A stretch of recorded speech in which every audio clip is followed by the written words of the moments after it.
Hi friend, कैसे हैं आप लोग। उम्मीद करती हूँ कि आप लोग सब लोग ठीक होंगे और मैं भी ठीक हूँ आप लोग के प्यार दुलार से, आप लोग के आशीर्वाद से। तो आज मैं अपने चैनल के माध्यम से, भोजपुरिया सरिता चैनल के माध्यम से आप लोग को कुछ प्रस्तुत करूँगी अपने धुन में, अपने गीत के शब्दों में, जो एक सुंदर विवाह का गीत होगा, जो आपके दिल को छू जाने वाला गीत होगा कि एक बेटी का विवाह का गीत कितनी दर्द भरी होती है। इसको आप लोग महसूस करते हुए हमारे चैनल को सपोर्ट करेंगे और आप लोग से मैं रिक्वेस्ट करूंगी कि आप लोग लाइक सब्सक्राइब करना ना भूलें। कृपया लाइक सब्सक्राइब करिए, मुझे सपोर्ट करिए। तो इसका का माध्यम से मैं गा रही हूँ।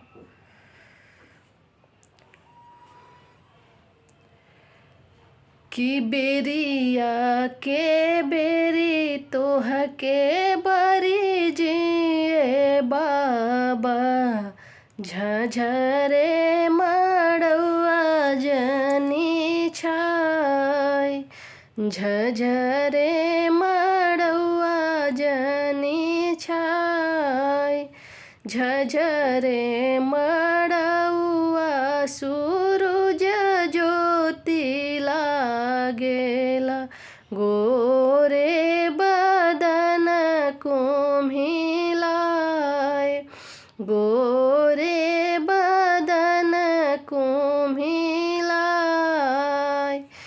कह तू तये बेटी छत्र छवैती हो, कह तू तने तवे ओहार, कही तू तये बेटी सूरज आलोप करती, गोरे बदन रही जाए, गोरे बदन रही जाए। काहे के बाबा छत्र छवाई, काहे के नेतवे ओहार, काहे के बाबा सूरज आलोप करब, गोरे बदन कुम्हिलाय।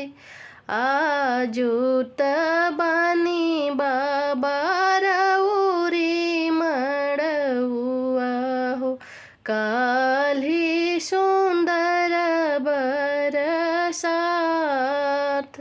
काल्हि सुंदर बरसात।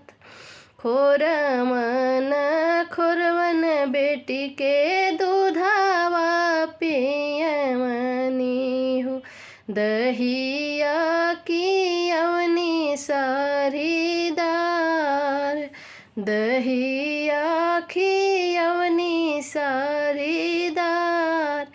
एकहु के नेकी नाही देहलुए बेटी हो, चललू सुंदर बरसात, चललू सुंदर बरसात। काहे के ये बाबा दूधावा पियमनी हो, दहिया की अवनी सालीदार। काहे के एकहु के नेकियो न देहनी ये बाबा हो, चल देहनी सुंदर बरसात। एतना दुलारवा कमन भैया के करती त, ओ भैया डोली के सिंगार, ओहो भैया